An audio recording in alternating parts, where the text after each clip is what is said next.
Welcome to Dawn of the New Earth. Today we are talking about aliens, particularly what the physicist Michio Kaku and the mystic Sadhguru have to say about aliens being on Earth. And we're taking a look at this for a couple different reasons. I get a ton of people asking me what do I think about different individuals like Sadhguru.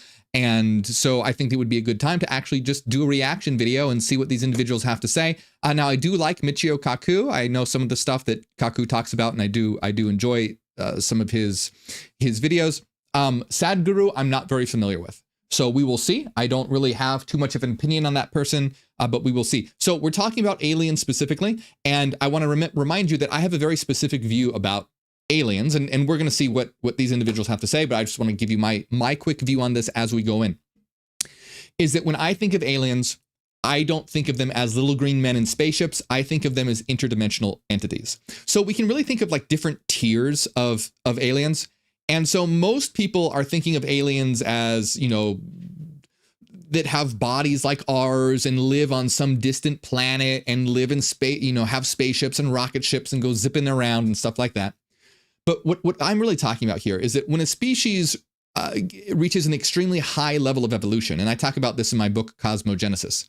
When a species reaches an extremely high level of evolution, they synchronize and become a network mind and no longer require to connect to the material world, and they essentially form their own dimension, which in the Neogenian system we call a CFD, or a collective frequency domain. So they're existing in a completely different domain entirely, and could possibly be interacting with this domain, but not through the standard means one would think of. So think of it like this. Have you ever seen movies where they show aliens that are like, oh, these aliens evolved so, you know, they've reached such high levels of evolution, they don't even need bodies anymore, and they're just like floating orbs of mind, right?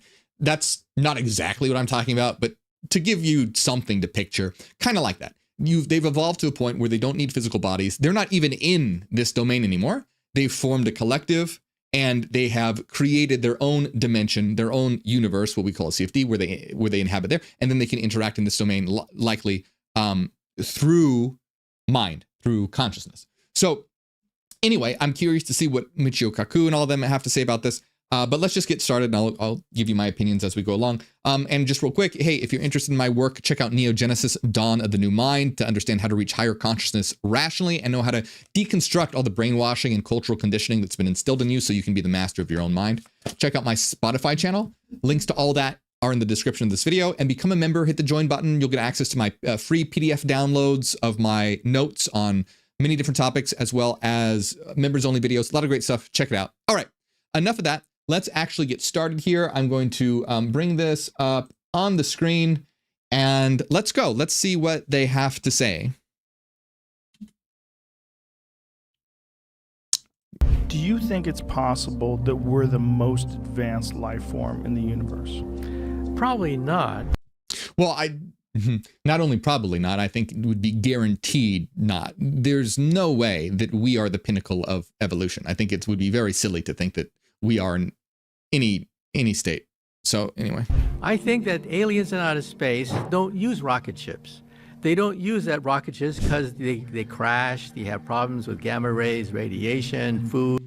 Well, I agree with that already. I think that high degrees of, you know, a species that's reached a high level of evolution aren't going to be zipping around in rocket ships. You know, it's very, very primitive when you think about it. We don't think so, because we exist in this current, you know, age that we live in, where it's the pinnacle of our technological advancement, but it's really very primitive. Strapping a rocket onto a big hunk of metal and zipping through space is not the optimal way to do things.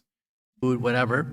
They've digitized themselves, placed their consciousness on a laser beam, and there's a laser highway. A laser highway that could be right next to the Earth for all we know.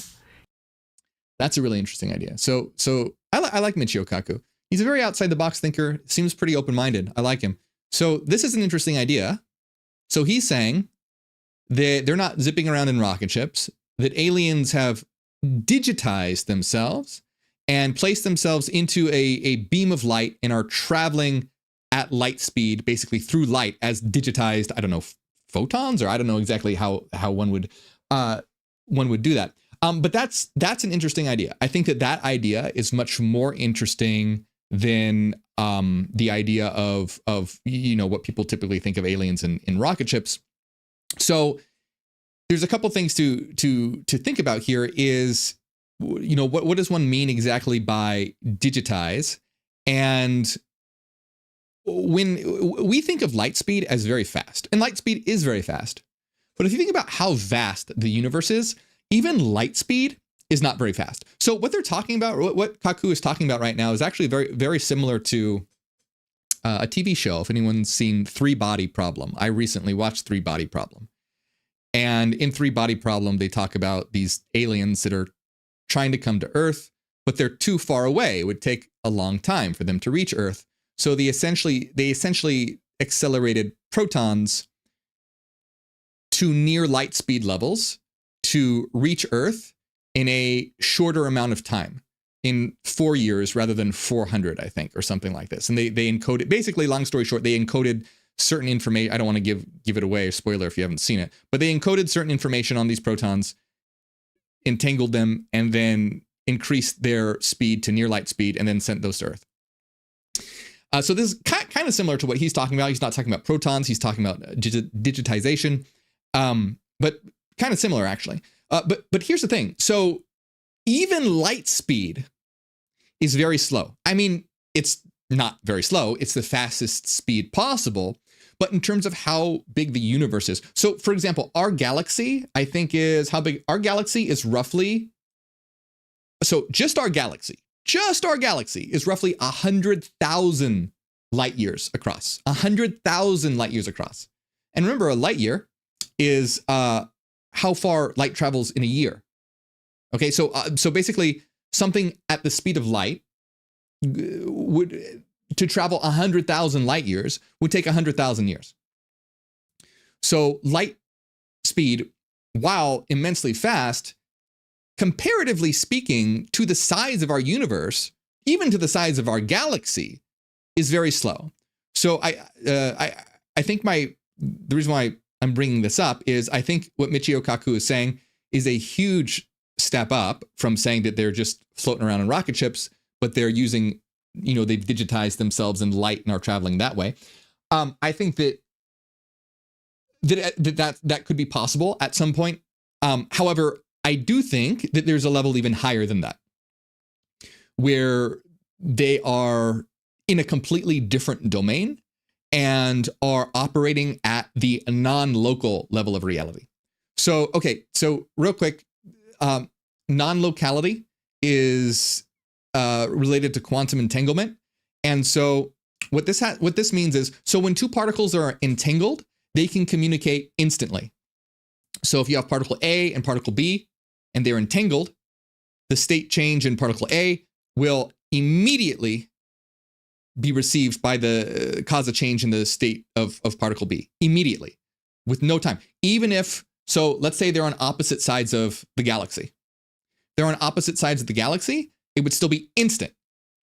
If it were transmitted by light, it would take 100,000 years. But it's not, it's instant. So what does this mean? Okay, so light speed is the fastest speed possible. Nothing can go faster than light. So for things to be able to communicate instantaneously shows essentially that reality is non-local. What does non-local mean? Non-local essentially means, you can think of like localization and non-localization. It's got the word local, like location in it. It's kind of like localization is location based. Non-localization, you can think of it as like not location based. So a good example of this is a video game. If you're in a video game and let's say you're playing an RPG and you shoot an arrow in the video game, well, in that video game world, it's going to take some time for the arrow to travel through that world and hit its target in the video game world. So in the game world, things are localized. Things are based on location. The non-local aspect of the video game world would be like the code. So for example, let's say that you have to shoot your bow and arrow at a button on the wall to get the button to turn on. You have to hit the wall. If you have to shoot your arrow to hit the button, it's going to take, that arrow has to go through the game world to hit the button. However, if you're altering the code itself, you can just instantly change the button by altering the code. So quantum entanglement works in a way where there is no signal being transmitted in the physical world. It is changing instantly. And this baffles most scientists because most scientists base their ideas on the world being material. And non-locality breaks the paradigm of materialism, because we know in our system, in the Neogenian system, there's an underlying domain of mind or frequency that's like that non-local programming domain. So basically, we have particles would be interacting or transmitting or becoming entangled at the frequency level, at the mental level. So within the game world of the physical universe, things can only travel as fast as light speed. When you're not in the game world of the universe, when you're at the mental level, you're at the non-local level, so things aren't based on location anymore. You don't have to transmit signals across. So basically, the reason why I'm bringing this up is Kaku is basically saying, hey, aliens aren't zipping around in spaceships, they're using light. I think that's a really cool idea. It's a very interesting idea. However, I also think that there are beings at a very high level that are at the mental level, the coding level of reality, and thus can interact non-locally. And thus I believe that it's possible that higher consciousnesses could be influencing the consciousness of humanity or trajectories of development at that level. And they could also be using light as well. I mean, they could be doing both. There's nothing to say that they couldn't do both. One is just very, very slow, but there may be advantages. Anyway, let's continue. I know I'm talking a lot. I like, it's a very cool idea. I like this idea. Carrying the digitized souls of civilizations, and we're totally clueless. We're so stupid, we don't even know that that's how the aliens move from place to place. It's very, very outside the box thinking, and I like that. I would like to know more. I mean, this is just a small clip. I would like to know more about what he means by digitized, because you can't, we are, you know, there's this like transhumanist idea of like, oh, you can upload your consciousness to something. That doesn't work. Consciousness isn't something that you can upload or like transfer to hardware. Rather, you are a consciousness, really technically a sentience. You are a sentience, you are a mind, you are a soul. You can't copy your soul and paste it into some hardware. It doesn't work that way. You as a soul are infinite. Hardware is finite. You can't do that. You could, however, transfer it in a different way, not by like copying and pasting, but if one could discover a way so that your soul no longer interfaces with this avatar, but then interfaces with some other technological structure, then you could have like a soul transfer or consciousness transfer in that sense. But that's completely different than like how it's typically thought of in transhumanism. Anyway, I think it's an interesting idea. I wouldn't use the term digitized because it's not about being digital. It's about understanding how the soul and the mind works at the level of frequency, which would be associated with light, because minds are light, mind. Matter is ultimately just light moving at very slow velocities. So it was the physicist David Bohm, fantastic physicist, who basically said that all matter is just slowed light, and this ocean of energy, you could think of it as ocean as an ocean of light. He called matter frozen light. Very cool ideas. And did hugely important work in quantum mechanics, particularly with pilot wave theory. Anyway, it's an interesting idea. I like it so far. Interesting. I'm saying generally. Oh, okay. Now, all right. Well, all right. So let's see what Sadhguru has to say. I'm curious. I don't know much about this guy. So let's see what he has to say. Popular imagination of a UFO, a craft will come and land, somebody will come out of it. So you're thinking like this because that's how human beings operate, all right? That we will go land somewhere, then the door opens, we come out. How do you know that's how they also do it? Well, so far I agree with this. I agree with this completely. In that's like why I mentioned at the beginning, human beings typically think of aliens as little green men in rocket ships that are gonna come down and land, and while I do believe that there are some species out there that are at a similar level of evolution to ours that do have rocket ships, the ones who are interacting with humanity are probably at much higher levels of sophistication and aren't doing things that way. So human beings have the very bad habit of projecting their level of consciousness onto higher beings. So, for example, if we look in the past, when we lived in a very religious age, we still live in a pretty religious age, unfortunately, but in the past, when we lived in a highly religious age, how did we conceptualize higher beings? As highly religious beings, angels and gods and demons. We projected our pinnacle of understanding of reality onto what these higher beings are. Humanity is doing the same thing right now with aliens. How does humanity envision aliens? They project our current pinnacle of technological advancements. So we used to live in a very religious age. We now live in a very technological age. We used to project the idea of higher beings as being gods and angels and demons. We now, in a technological age, project higher beings as being highly technologically advanced, like super scientists with spaceships and rockets and, digitalization. We project in the current paradigm that humans live in, humans project that onto their idea of higher beings. And so I like what Sadhguru here is saying about how do you know that aliens are in spaceships and are going to land and come out indoors? Like that's I'm assuming he's saying that that's like a very human way of looking at things. And I agree. We need to really think outside of the box and realize that the way we, it's kind of like, I'm going to use a really, really silly example, but it's like, think of a dog that really likes to dogs love to bury bones, let's say. Well, they would think of like as a higher being as being this being that has collected so many bones and has whole worlds of buried bones and but obviously we know that once you reach a higher level of consciousness, you don't give a shit about bones anymore. That's how one operates when you're at that particular level of evolution. Now, that's kind of a silly example, but you get what I mean, is humans are projecting our desires, our wants, our technology onto what higher beings are or do. And we really need to get away from that. And that's why, like I said, in my opinion, when we're talking about truly higher beings, these are interdimensional beings that exist in CFDs or collective frequency domains as collective network entities that are interested in the evolution of humanity, because all of reality is built on souls. Everything is a soul. And every sentient thing is a soul. I'm a soul, you're a soul. In the Neogenian system, we call them zetas, beings of frequency.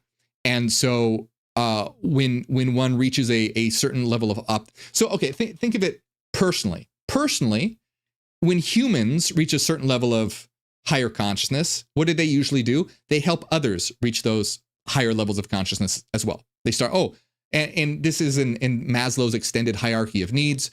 The top two levels are self-actualization and then transcendence. Self-actualization is when you actualize yourself. Transcendence is where you help others actualize. So essentially, aliens or interdimensional beings, whatever you want to call them, network minds that have reached the highest level of CFDs are now very likely in helping the consciousness of humanity evolve.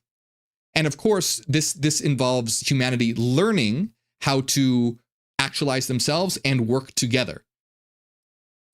Now, it is also possible, and I believe that it's possible, that there are also negative entities that are trying to influence the consciousness of humanity to be aligned with their way of thinking, which exists in a negative hierarchy, a negative hierarchical system, so that we will be sort of like in tune with their wavelength, so to speak, so that we could be assimilated into their network. So I think that we can see this all around us when we look at humanity being led towards a negative hierarchical system, such as like the state of America basically becoming an oligarchy and rule by the wealthy. This is a negative hierarchical system that benefits the few at the expense of the many. Our goal is to create a teleocratic planetary civilization, which is about increasing the quality of life for all, which means it's not about the few at the top while the many suffer. It's about the benefit of the entire network the entire community of souls, of minds, of individuals. Anyway, I'm talking a lot. Let's continue to see what Sadhguru has to say. So far, I agree with this. That's not how it is. One thing is clear here, this we are 100% sure, is there's a tremendous amount of activity in the lake, and this activity is… the nature of the activity is such that it has nothing to do with anything that we know as life on this planet. So he's saying there's activity in the lake that has nothing to do with anything we know of as life. I'm not following so far what he means by that. It's something totally different. It's life, but not the way we know it. I have I have no idea what he was referencing there. Something about activity in the lake that's life, but not the life that we know. I don't know what that's referring to. living experience with certain extraterrestrial life forms. You do? Yes, there are a whole lot of videos which I've spoken about. I have a reputation of being very logically correct. Now I don't want to lose it by talking about it to everybody, but in exclusive groups I've spoken in detail. Again, so remember, I don't know much about Sadhguru, but is he saying that he has had experience with extraterrestrials, but he only talks about it with like select groups? Is that what he's saying? I want to see that again. Which I've spoken about. I have a reputation of being very logically correct. Now I don't want to lose it by talking about it to everybody. By talking about it to everybody. He doesn't want to lose it by talking about it to everybody. But in exclusive groups, I have spoken in detail. So remember, these are just small sound bites, but that's a red flag to me. Whenever people are like, oh, well, I can't tell you, I told this secret group though. You know, that always to me raises red flags. It's very reminiscent of like the Emerald Tablets of Thoth, where it's like, oh yes, the Ascended Masters gave me the Emerald Tablets and I had to give them back though, so you can't see them. Or Joseph Smith and the golden plates of Moroni. Like, oh yeah, the angel gave me these golden plates. I can't show them to you though. I had to give them back. Anyway, I don't know exactly what he's referring to there, but it sounds a little fishy, but I don't know. exclusive groups have spoken in detail. I've made other people experience these things, very profound experiences of life which is not of this planet. So he's made people experience life not of this planet. Again, I don't know what he's referring to. I mean, I believe that's I think certain psychedelics could perhaps allow one to. Remember, don't do anything dangerous or illegal. But I think that it is possible to have altered states of consciousness. And that's why, remember, I look at these interdimensional beings as existing in other domains that we can tune to with our minds. So basically the idea is, all right, so if we want to make contact with interdimensional beings, rather than like space aliens on a planet, right? It's not about sending messages out. Could we reach some planet out there? Maybe. But if we're trying to reach the beings that are like interdimensional beings that exist in another domain, that would be tuning our minds rather than, it's about going in rather than going out. So when you go to sleep and dream, you're tuning into different information. When you are awake, you're tuning into the information, the filtered information of this reality, of this physical reality that we call the holos. When you go to sleep and dream, it's like changing the channel. You're no longer focused on the information or tuned into the information of the physical world. You're tuned into your own internal frequency information. And so it would be possible to tune into other domains that are inhabited by other entities, by tuning into the information that you are receiving. And in my book, Cosmogenesis, we talk about this as well. We call it tuning. And so contact with interdimensional aliens, again, not like space aliens, but interdimensional beings, would be in terms of tuning consciousness. And so this is why I talk about in my book, we need to develop things like hyper-aware technology, which could perhaps alter the filtering mechanism or the modulation of the brain to allow us to tune into other domains. I think it's possible that psychedelics do this in a very haphazard kind of way. That's speculative, of course, but I think that it's a very good possibility. Anyway, let's continue here. But it's not like a Craftville land, they'll open the door, they'll come out. This is all your own thing. You parked the car, you opened the door, you locked the door, you came out. Yeah, so I agree with this, right? He's saying, they're not just going to land and come out. It's like humans thinking, oh yeah, we park the car and open the door and come out. So aliens are going to do it kind of like that, right? Again, I don't think it's impossible that a species that has developed craft could get here. I think it's highly unlikely, though. I think it's more likely that we're at the level of interdimensional entities. And I agree with this part. It's not about landing and opening up the door. And there's always, there's a whole wide range of things that could be going on here. So we have to remember that there's a lot of other possibilities too. Like, it's very possible that these interdimensional beings could, for example, create in this reality, like disposable avatars. Because if they want to interact in this domain physically or directly, if they want to do it indirectly, they likely can do it at the level of the unconscious mind. Indirectly, they can likely influence the trajectory of the evolution of humanity at the unconscious level. If they want to do it directly, like interact directly with the physical world, in my opinion, there's a couple ways you could do it. One way could be by actually localizing or incarnating in a body, being born as a human. Now, of course, this is very uncomfortable and risky because the brain automatically filters out all information that's not relegated to this particular individual life in your localized area. So you'd forget that you did that if you were to do that. So I think that is possible and possibly one method, but it comes with those risks and difficulties. Another possibility, like I said, is perhaps some sort of disposable avatar where it is somehow sent to Earth in the physical domain. It may take thousands of years or something, but it wouldn't really matter if it was a disposable avatar. Or perhaps it could be in terms of, more like geometrical craft, for example. Like some of this craft could be operated by minds or consciousnesses. Or even like Michio Kaku said, perhaps something to do with light transmission. But those would be in terms of like directly interacting.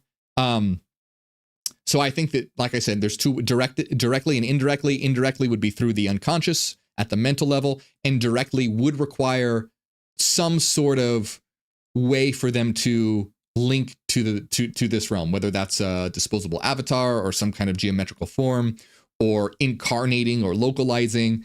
I mean, this is all open, of course, but these are possibilities. Anyway, I agree. So far, I agree with Sadhguru about it's, not like how humans conceptualize things.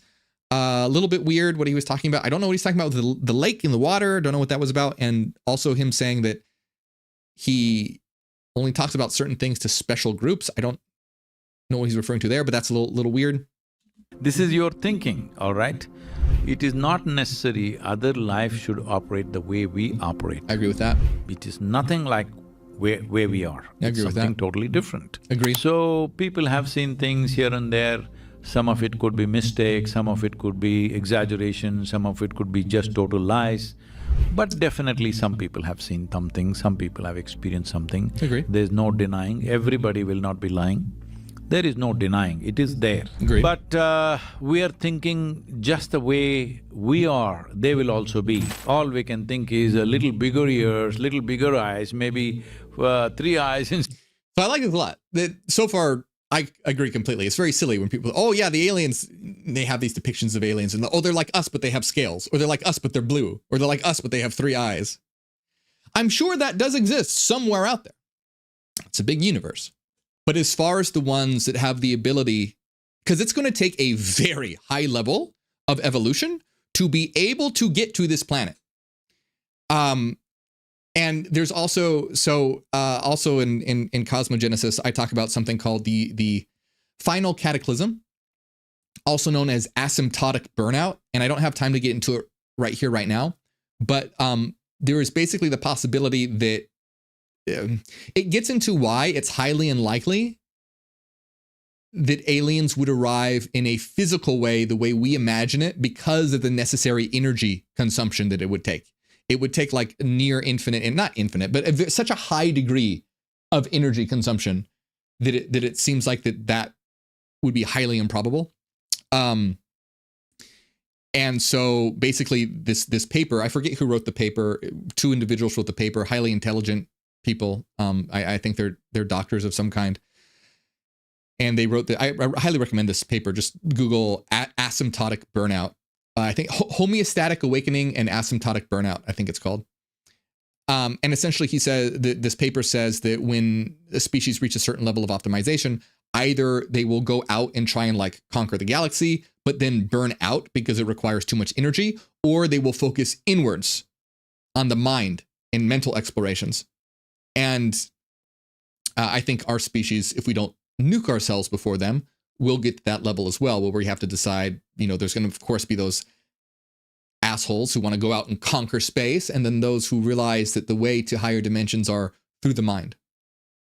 So this is just exaggeration of what we already know. Leave the imaginations aside. Is there life beyond us? It would be very pompous to believe that in such a vast cosmos, we are the only evolved life on the planet. In the universe is itself a very pompous belief system. Yeah, I agree. Of course there's other life than us. Of course. It's not even a question. Definitely there is more life, and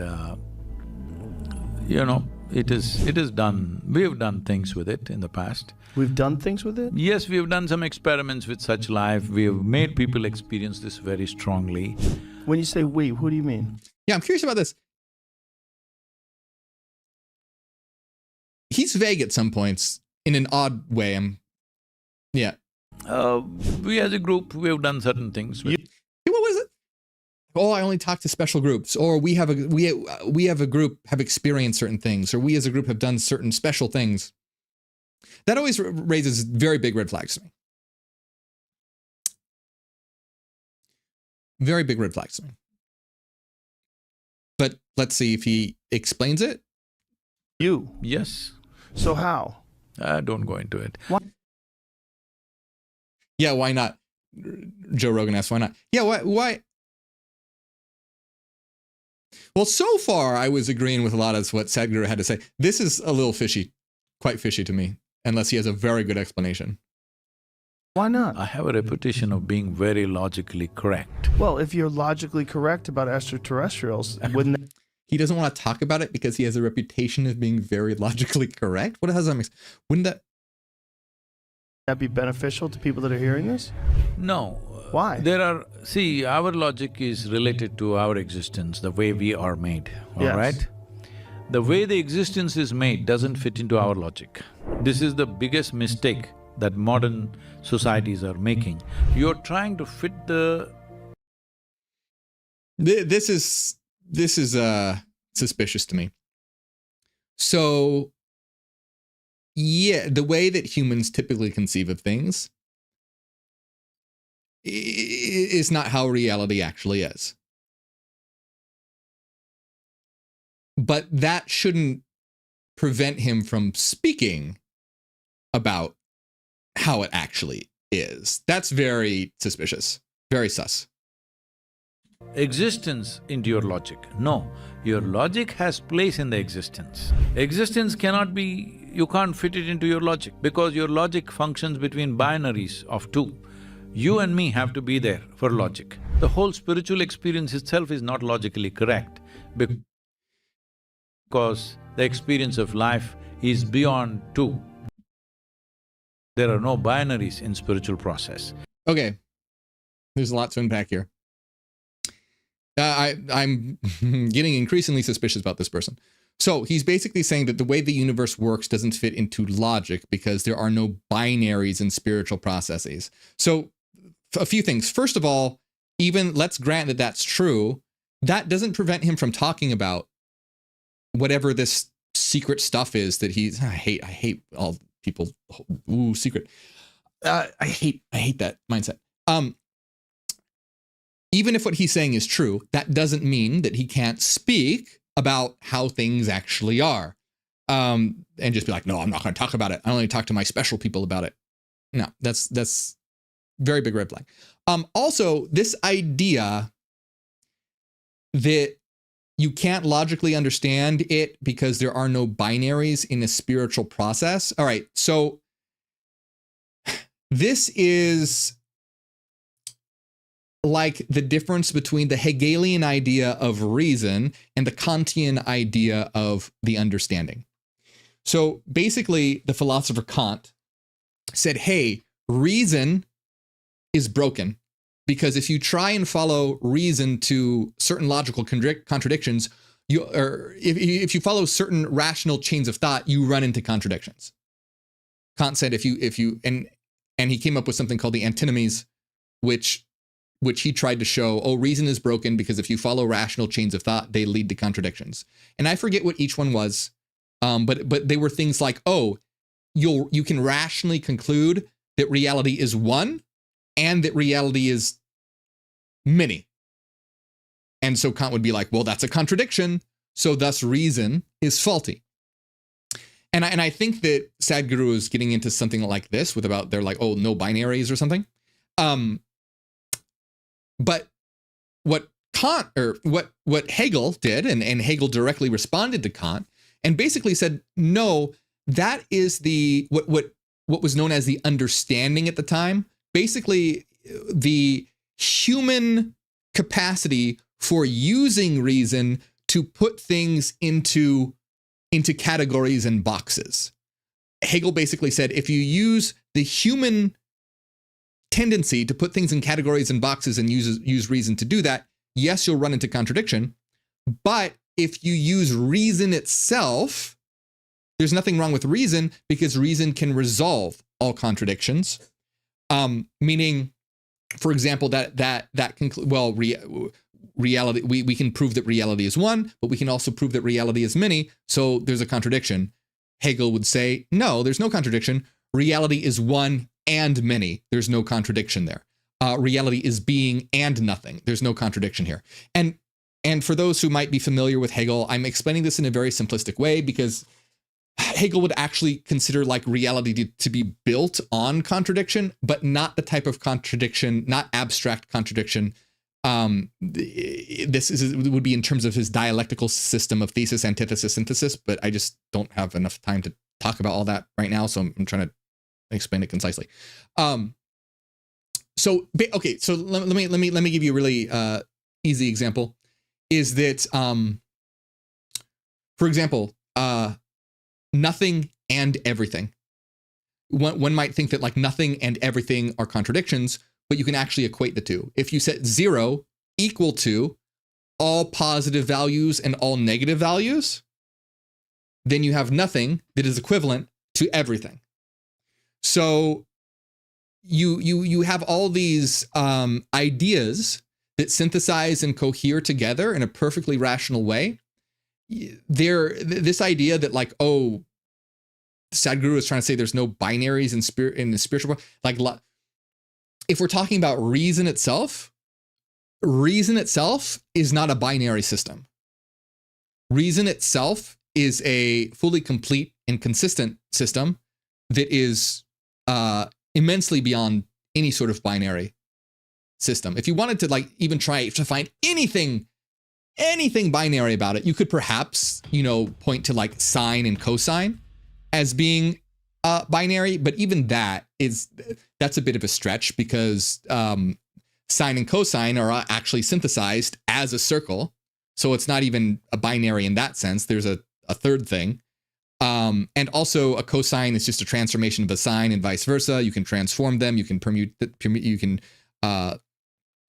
have constructive interference, destructive interference, superposition. You can do, anyway, when you think of terms like basically, if you're thinking in terms of ones and zeros, that's a binary system. Reason is more like mathematics. Mathematics is not binary. Mathematics is infinite. So it's an infinite system. So you have an infinite system that is composed of all possibilities, everything synthesized together. Anyway, I'm getting some very red flag vibes from this so far. Very hand wavy, doesn't make, it's one of those things where like, it sounds good if you don't really know what you're talking about, but that doesn't cohere. And always, please keep in mind, I'm only watching like little clips and little sound bites, so I don't have a lot to go off of. But so far, red flags with this.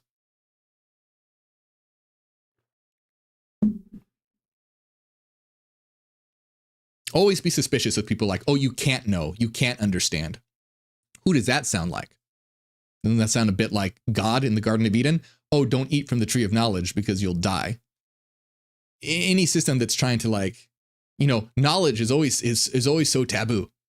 Even in Kabbalah, oh, da'at, knowledge. Ooh, that's taboo. Or in the Christian tradition, oh, the not eating from the tree of knowledge was the original sin. And you see that a lot in New Age systems, like, oh, you can't know the ultimate reality. You can, because you are the ultimate reality. When anyone is trying to tell you that you can't know the ultimate reality, be suspicious, because they're trying to put a gap between you and the ultimate reality. Because it's like, oh, that's something that you can't know because it's not you. But know thyself and you will know the universe and the gods. You will know because you are it. You are it, and you can know yourself. Now, the caveat there, though, is that when it comes to experience, there are certain things that can't be strictly known, but have to be experienced. But you can still experience them. And that's just but that's not because there's something separate from you, but it's because of the idea where it's like you can't look at your own eye because your eyes are the thing that's doing the looking. You have to have a mirror to be able to look at your own eye. You have to project onto something to be able to have a reflection. And this is why we, as God or as the absolute, shatter ourselves into a multiplicity of viewpoints so that we can all reflect into each other. So we can know ultimate reality, but with the caveat that we have to approach it in certain ways, and that experiential knowledge is different from rational knowledge. We can formally know, we can rationally know the formal structure of existence. When it comes to experiencing aspects of that, though, we actually have to experience it, which is why we're in this world of experience and transformation. Anyway, let's continue. I'm talking a lot, but it's very, so far, very sus of this. When I use the word spiritual, I am not using the word spiritual the way religions are using. They're talking about a spirit which goes and comes and whatever, not in that sense. If you experience your life beyond your physiological and psychological construct, then you're spiritual. If you experience life outside of the physical construct, then you're spiritual. So it depends how one defines spirit. In our system, some people differentiate between like body, soul, and spirit. That can get complicated because some people define soul and spirit as the same, some people don't. But in essence, we can understand soul or spirit to be frequency, mind. And so if you're experiencing something outside of your psychological construct, then you're experiencing something spiritual. I could agree with that, depending on how he defines spiritual, but so far I could agree with that. But that has nothing to do with going beyond logic. Because the frequency realm is a realm of mathematics. Think of sacred geometry. The domain of spirit is a mathematical realm. Everything is mathematical, projected into a living being, into a living reality. So we can understand becoming spiritual or experiencing reality spiritually isn't like you're still going into a domain that is constructed and formalized mathematically. So if he's trying to get at that, like, oh, well, if you're not connected to the body, all reason no longer applies. That's not true at all. That's not true whatsoever. People who are like into New Age and mysticism have this idea of like being able to hold two contradictory ideas at the same time. They'll think, oh, reality is beyond reason, and reality is beyond logic, and reality is beyond this and that. But then they'll be like, oh, but reality, sacred geometry and Metatron's cube and everything is mathematical. Well, you can't have both. If everything is mathematical, then you can have access to the knowledge of reality, and the underlying essence of reality is, guess what? It's going to be mathematical. If reality is founded on mathematics, then reality itself is going to be mathematical. And that's what we see in quantum mechanics, by the way, with reality being systems of mathematical waveforms. Anyway, to me, so far, it sounds like all of this is to ditch. Joe Rogan asked him, why can't you tell us what you tell your special group of people? And now he's doing all this hand wavy stuff about why he can't, because it's like beyond logic or something. It's very, very suspicious. So you mentioned it, which is already the most difficult thing to do. Now to talk about it, you feel like would somehow or another discredit you. Okay. Yes. So this is a good question. He said, I can't talk about it. But then he mentioned it. And so Joe is saying, okay, well, you apparently can't talk about it, but you've mentioned it, but you can't go into more detail because then you're saying people would discredit you. And I think Joe is very right here Joe seems a little suspicious. I am as well. I have the same question. It doesn't quite make sense so far. I don't understand that because because there is only thus far that your language goes. There's only thus far that your language goes. That's fair, but it's true that this is why we develop new words, and words itself, words don't capture the true nature of reality. That's why mathematics captures the formal aspect of reality. Our language is just a primitive attempt to map noises or to map concepts onto noises to be able to have some sort of form of communication. It's very faulty. It's very flawed. It does not accurately represent reality. Mathematics accurately represents the structure of reality, not words. But that's still, like, there's only thus far that your language goes. That's still philosophers and mystics have written books upon books and upon books. Come up with new words then, or if you can't come up with, show us mathematically, or give us allegories, give us metaphors. There's plenty of ways to not just be like, oh well, I can't tell you. When you speak something, human languages, I have to be logically correct, otherwise you cannot speak. But how are you experiencing this thing? Can you just tell me how you're experiencing these things? See, in certain spaces, there are very strong presence, which is when you feel the texture of that life, you know it is not like anything that we know here. Obviously, it doesn't belong here. It has a different source than the life that we are. We have done experiments where we attracted certain life which doesn't have any texture of earthly life. And how do you conduct these experiments? All right. Very vague. Very, very vague. Is it possible to attract certain kind of energies? Sure, that's possible. But what does he even talk? So vague that it's impossible to get any idea of what he means or what he's talking about. I used certain people to invite them into their bodies, and what happened there is totally unbelievable for people, because I'll tell you a simple thing. Just as an experiment, we set up one body and set up this body like an invitation. The weather was already like nearly zero, kind of sub-zero kind of. All right, so I don't know, let's see where he's getting at here. I don't know exactly what he's going with. I think, so if he's talking about like channeling or something like that, I'm open to the possibility of channeling being true. Like I said, if these interdimensional beings are operating at the level of mind, then I think that channeling is potentially something that is possible. However, you could also be just tapping into your own archetypal structure or your own mind. There's a lot to go there, but I'm not totally opposed to the idea that one could channel or attract certain energies. I'm open to that, but let's continue to see where he's going with this. Atmosphere, it was in Tibet, and I kept a bowl of water about 3 inches above the head. I was asked to lie down in Shavasana. It was like a 1000-watt electricity just passing through me. After that, what I felt was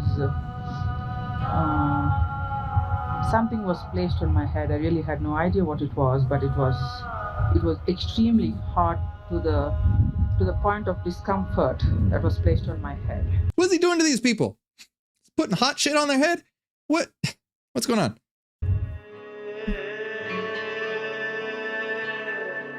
When I just opened her up a little bit and set up a situation for that, they just simply rushed through her system in such a violent way, entering through the Swadhisthana and leaving through the Sahasrara in a brisk moment. I knew that if we restrain, it'll generate temperature and it could cause damage to the person's body. So we kept a bowl of water just above the head when the person is lying down, just about 6 inches away from the head. And when this life entered and I tried to hold… Hold on here.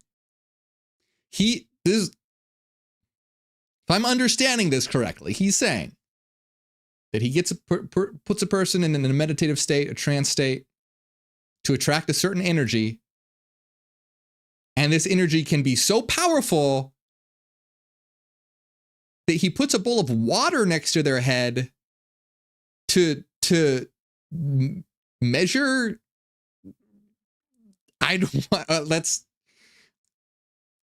know. Let's see. hold it within that body. You won't believe this bowl which is 3 inches, the person is lying down on the ground, on wet soil, they just put a bed sheet and this person is lying down. This bowl is about 3 inches above the head on the ground. The water started boiling. There are over 200 people watching, the water boiling.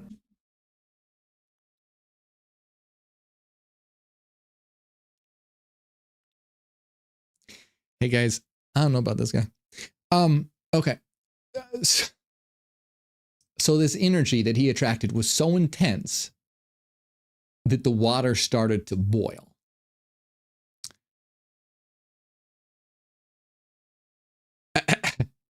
Okay. If he can do this,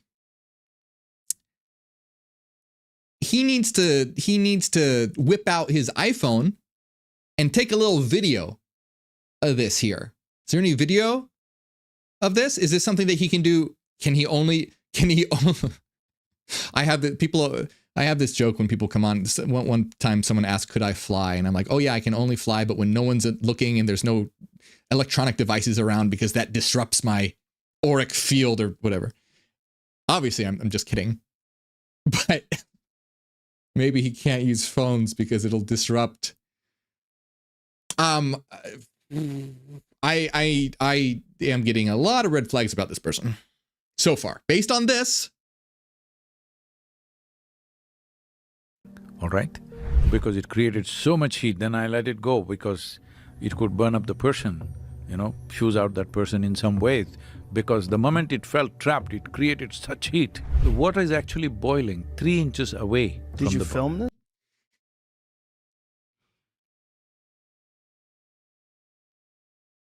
So, if the water is boiling, what's happening to the person's brain?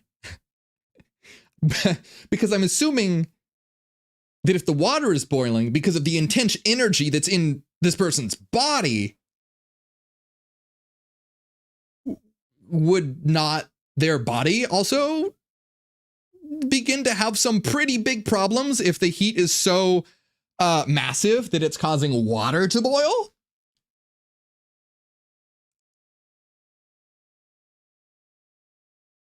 I'm calling bullshit, guys. I'm calling bullshit, guys. It created such heat. The water is actually boiling 3 inches away. Did you film this? Huh? From a distance they filmed it, bad filming, they were not really looking for it, but it is there. And how many times… Oh, you guys, I'm sorry, but no.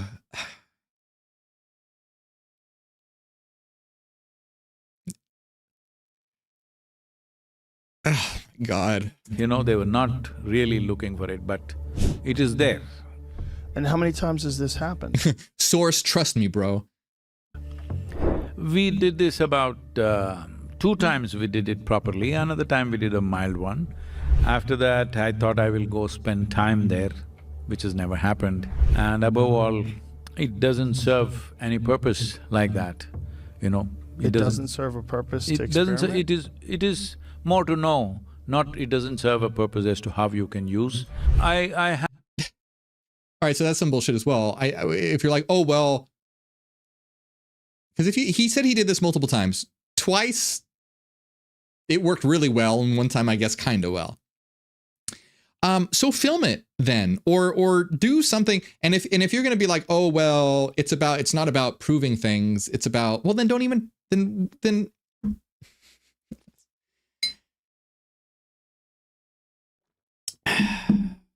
No, I'm sorry guys, this is some bullshit. So I don't know if you guys know, but I studied like techniques of fraudulent psychics for years, like Uri Geller and spoon bending and metal bending and mind reading and you know, faith healers and all that kind of stuff. This is some bullshit. This is making water boil next to someone's head. That's some David Blaine shit, not spirituality. I have to admit, I was stepping into an area where I don't know a damn thing, okay? Right. So you could make a mistake and take somebody's life or your own life or something like that. Okay, well, I guess that's where that concludes.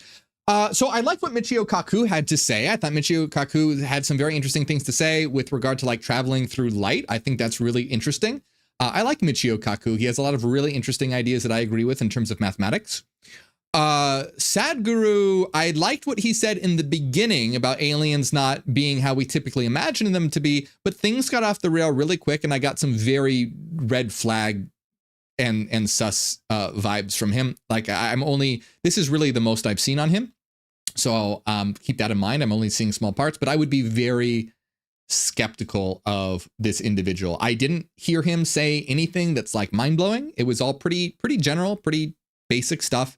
And a lot of very red, oh, I can't talk about it. I only talk about it with special people. Oh, we got video footage, but oh, it didn't really, you know, it was far away. We weren't really looking for it. Boiling water next to people's heads.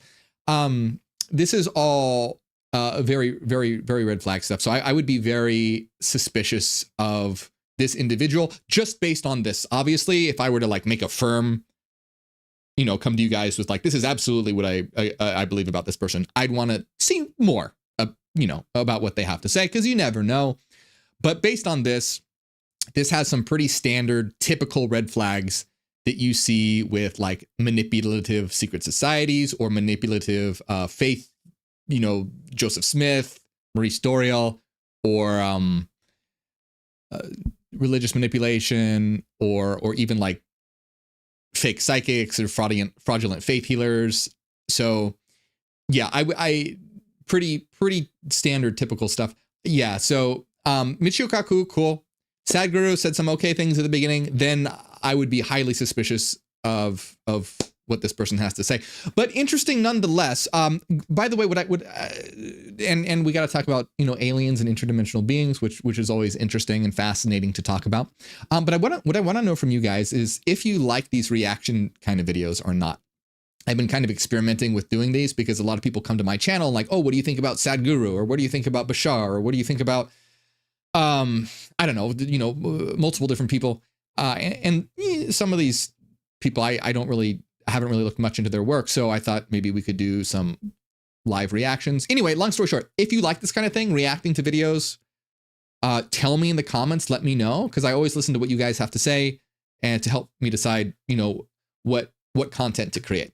So tell me if you like this sort of thing, if you like this sort of format, let me know, tell me in the comments. And we are having a members only video called Is This World Killing Our Soul? How to Connect to the Source with Right Brain Functions. We're going to be talking about that. Make sure you check out my book, Neogenesis, Dawn of the New Mind, which tells you how to reach higher consciousness rationally. And I guarantee you it doesn't have anything to do with boiling water above your head. And And if you enjoy my work, become a member by hitting the join button right below this video. It helps out a lot. I very much appreciate it. And I'm going to give a big shout out to everyone who supports, especially Renaissance Fairy, Cassidy, Angela, DB, Nucelina, Dallas, Digital, David, LaDonna, Grace, Kira, Val, and everyone else. Thank you very much.